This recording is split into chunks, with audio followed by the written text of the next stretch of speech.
Hey, check out my raw Trex 580-600. Actually, I think that's what I'm gonna do. Some trimming off here. That would solve my canopy issue. Hello, everybody. I am still here. Today is the first day. Right now, just now, it's the first day I've touched this thing. It's been sitting right there. I have switched gears to the racing mode, just getting ready for, we've got a few weekends of racing back to back starting next weekend. But I'm going to run to Knoxville today, I believe, and practice race a little bit tonight. So I'm just kind of gathering up. I got tires on that one. Just kind of gathering up a few things. I got Spaceman chilling out there. So anyway, I'm still here. I haven't flown. When I do something like that, I generally stop. I don't know, it's like a lot of other things, motorcycles and trading in the stock market maybe is a good example that when you get your feelings hurt, you better stop. Some people say, oh, when you lose this or when this happens or with that. No, if you get your feelings hurt, you better stop. I have the proof to that statement. Because what nobody but my buddy Dave-O knows, Super Dave, is that right after I crashed the T-Rex, I came in to go fly Orangeburg. Just, you know, I was like, just go chill out and fly. Because, I mean, I didn't crash due to my flying ability. And, you know, I went out there and just put it into the ground nice and easy. I didn't hurt it. But anyway, since then, I've rebuilt the front end of this Techno here, new arms, new bushings, new servo. So that baby's just about ready to go. Oh, let's go over here now and check out the... This isn't, I don't think, all as bad as the world ending. For one thing, I'm surprised of is my gears survived. The one-way didn't, but the gear did. Both of them. That's a very good sign. And I'm thinking about running a steam, I don't know if any of y'all float around on eBay, but a steam rotor head, a steam DFC rotor head. Those things look pretty neat, the way they're driving the swash plate with the angled link. But I've probably got, I know I've got another swash plate in there. I've got almost what I need here except for the actual tail boom. I probably got the one way because I've got some other gears. It's just they, oh, and I'll have to find out if I smoked that clutch because she was on idle up and she stayed that way. So it was like, wah, and then right as I was getting to it to pull the fuel line, the RPM was starting to increase. So it was, and that's going to be good. That's a good point, because I just had a comment about how I fix those or how I do the clutches. What's up, Spaceman? Oh, man. Getting my sinuses cleared out. Here's what I use for clutches, buddy. I don't know how many clutches you could do with that, but I bought that at the auto parts store.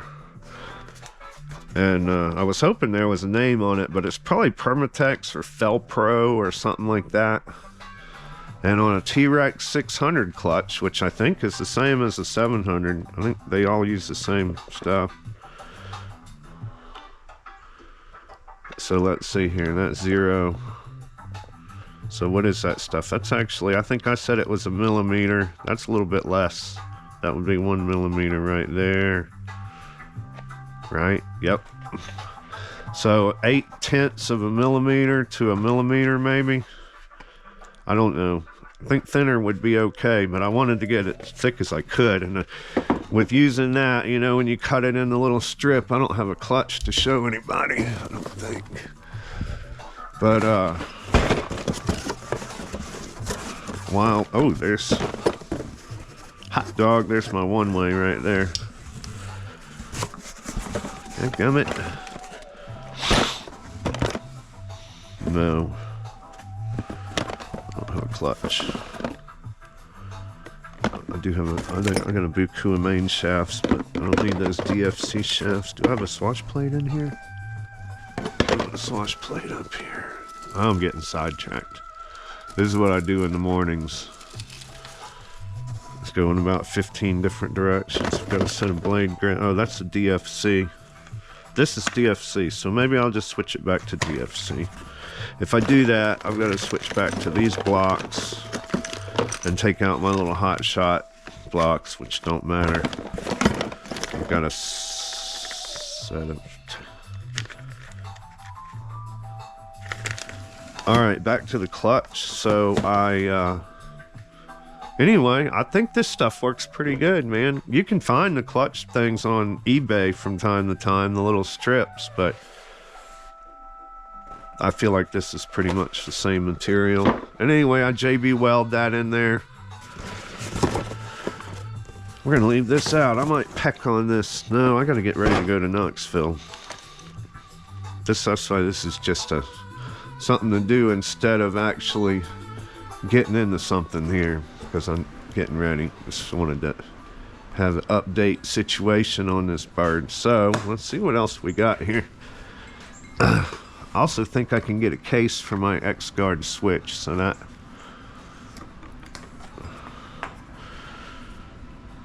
I hope I got my camera on super view, so it should be looking pretty good. It still clicks and clicks, and you know, there was a little piece that had broke off in there that vibrated around when it was running, and I hated that. That was like that was just so agitating to look at, and I super glued that on there. So somebody else commented about the extra Spectrum running 2 receivers. Yeah, that's what they call for in their manual for the 6250 and 6350s. Is that if you're running bigger than like a 450 or something like that, they want to use those 2 receivers, which really I never thought about until you made the comment, but that is kind of peculiar. Okay, so I'm just gonna need I think that servo's fine there. It certainly, it does, boy, it does feel a little gritty right there, and that's probably where it was operating. Anyway, so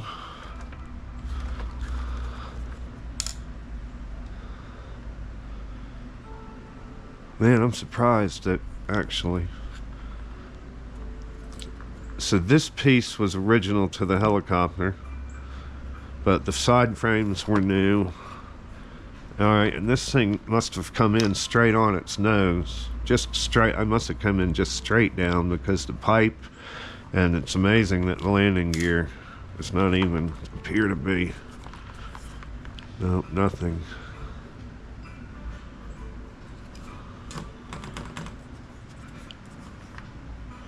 These things, I'm always knocking the cases off of them. Where's the little case to that fella? And all I do is slide heat shrink over these things, and I'll need to get a set of tail. Let's walk out there and see if there's anything laying on the ground. I don't think I'm missing anything. Those are 580 SAB blades, or they're not 580. They're the blades off of a 580.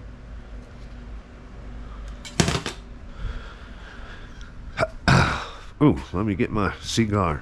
We'll go for a walk here. So anyway, I might fly that. I don't know. I don't feel like flying. I still don't really feel like flying. I just jumped back on the simulator night before last for a little bit, and then yeah, that was all I had of that.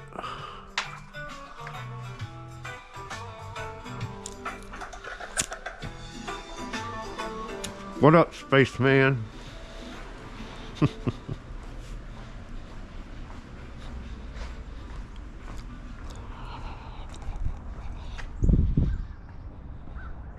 Ah, coffee.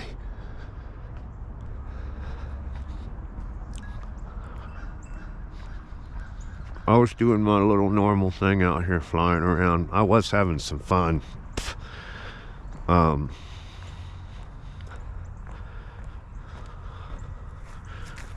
I was having some fun flying it. I was really looking forward to this, flying it, this whole strip of good days that we have had out here. There's the other piece of my Spectrum box. Hit right there. That's where that's where the blades went in, one right beside it. Skipped there and dove in.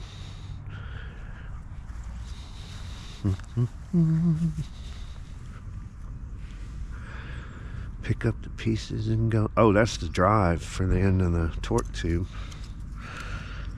It's like the NTSB out here. Identifying all the pieces, all the little X-Guard switch box pieces. I don't really see. Oh, there's the Spectrum case. Not going to use that. The tail fin, I didn't think about that. Tail fin was gone. I can fly with her without a tail fin. Dooby-dooby-doo. There's a lot of pieces to a lot of helicopters out here. You can walk around in your idle time. I'm still looking for a SAB 580 link swash plate link that I know where it's at. It sure as hell disappeared.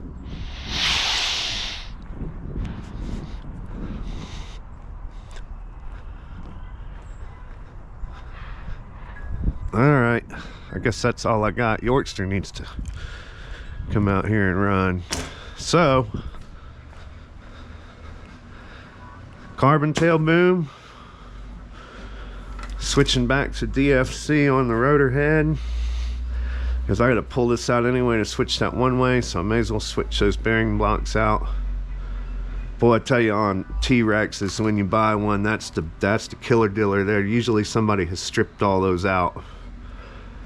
And that's why I don't put them in with Loctite either, personally. I just check them to make sure they're tight, because when you break those off or strip them out, and I had to drill 3 of these out.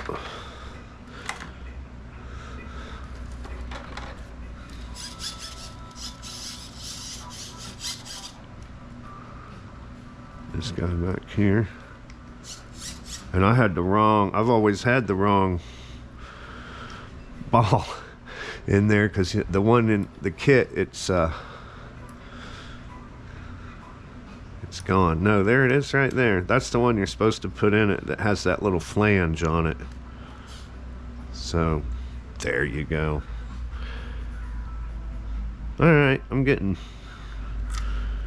motivated. I had just replaced this piece because I had stripped that gear, so I had found I don't know what the deal is with the one model. Doesn't have all this, it's not skeletonized like this, but so it looks cool, a lot cooler. Alright,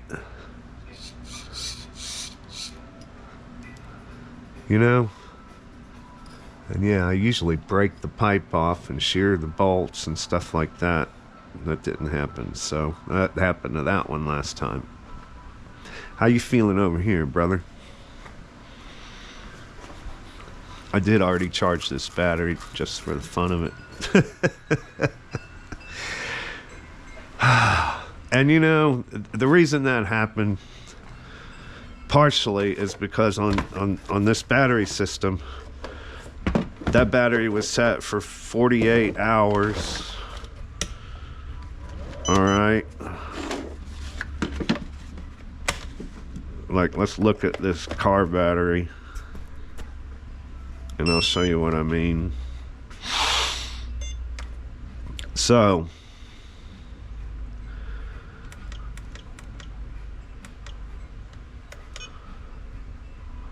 the car batteries are set to 72 hours.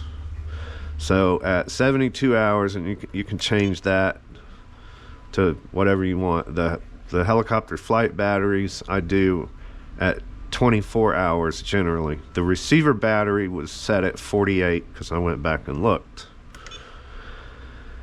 And then you can set your charge current and voltage and the storage voltage, and then you can get the battery history. Let's see what this one is while we're here. It should be 90. Yeah, 92. Last marked 84. So two things contributed to my deal. Was I had charged the battery a few days before, but that meant that when I started messing with this the other day and made that video, the battery was, excuse me, the battery was it was at should have been at 3.9 volts probably.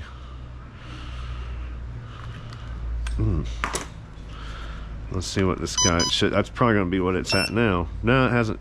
Oh, I turned it off. So then you can go in this little dude and do the same thing somehow or another. No, maybe not. Do it through the charger, I guess. Anyway, so that was one thing, was I wasn't thinking that the battery was at half charge. And then I also, and I've done this before, you work on a helicopter on the bench for an hour or so, and you don't think about that that's the same as flying. Everything is powered up. You might not be jerking the servos all around, but they're consuming power even at idle. So yeah, that's all right, baby. Well, it did fry that one way. All right, let's get these cars ready to go to Knoxville. Maybe I'll take some video of that. We got a new techno we're playing with. Get tuned in if that works out. And thank you to everybody and all of your kind comments through my usual heartache that I have. But there's always the box of stuff to go dig in, and it gets me motivated. Daggum 450 tail box in there. All right. Peace out, people. Spaceman says goodbye.